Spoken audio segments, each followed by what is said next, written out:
This is David Wildman with another episode of BTech, and welcome to my final review of the Huawei P20 Pro. And welcome also to Huawei Week. This week, our sponsors Direct Mobiles are fronting up a P20 Pro for one lucky viewer to win. All you have to do is be subscribed, clicking the link below and follow the instructions. One lucky winner will be chosen at random, and they will receive in the post a brand new P20 Pro. Also, if you check the description below, you will find the link to the Direct Mobiles website. And throughout Huawei Week, Direct Mobiles have the best deals on the Huawei P20 and P20 Pro, probably in the country. So if you want one of these phones, check them out because you probably won't find it cheaper anywhere else. If you're watching this after Huawei Week is finished, don't worry, just hit subscribe and the notification bell, and you'll know the next time we have a week of special content, deals and giveaways. You never know, there might even be another giveaway this month, starting with S, ending with Y. You never know. So back to my review. I've been living with this phone since it was released in Paris earlier this year, the so-called smartphone camera king. And I have to say, there are some things I love about this phone, and there are some things I hate about this phone. The first thing I love is the obvious thing, its looks. Although, the looks are only really saved by the colour. But I'm glad that Huawei went for something different, and hopefully it will inspire other manufacturers to do the same thing. But overall it is a nice design. But I really wish the screen extended right to the bottom and maybe surrounded the home button. There's a little hole at the top for the infrared remote. Now, do you know anybody or have ever met anybody who has ever used their phone as a remote control for their TV? Because I haven't. I have no idea why that is there, and wonder why they didn't use the space to put a headphone jack in. I mean, a headphone jack is probably the oldest and cheapest piece of technology you can find on a smartphone, so I don't understand why it's so hard for manufacturers to include one.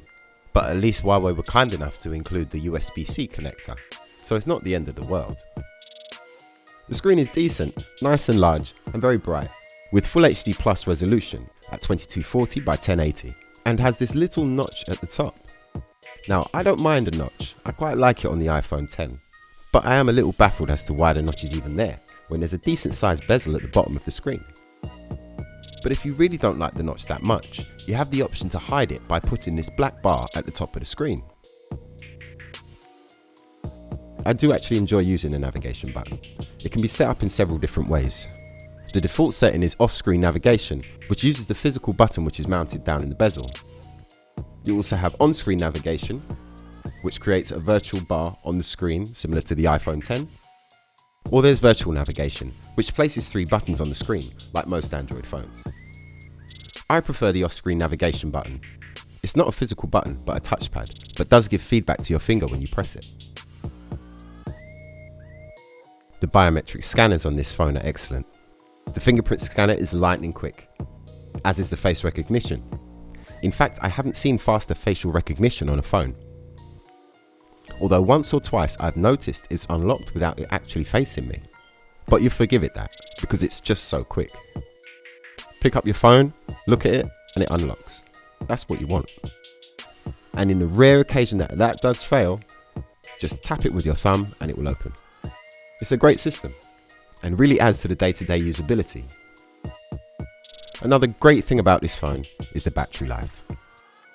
The combination of the 4000 mAh battery and the intelligent power usage of the Kirin 970 NPU means that this truly is a 2-day phone. I've come to the end of a day with this phone with it still reading 70%. Okay, admittedly that's fairly light usage. To me, that's a huge reason to buy this phone. This will last 2 days. One thing that I think is class leading about this phone is the sound. The speakers are incredible. If you have this playing in the corner of the room, it doesn't sound like it's a phone. It sounds like it's a small radio or something. So what else is there to love about this phone? Now let me think. Oh yeah, the camera. The camera is brilliant, especially at night, but I'm not going to talk too much about the camera this time. I've already done a full episode reviewing the Leica triple camera on the P20 Pro, so if you want to see that, check out our reviews playlist and you'll find it there.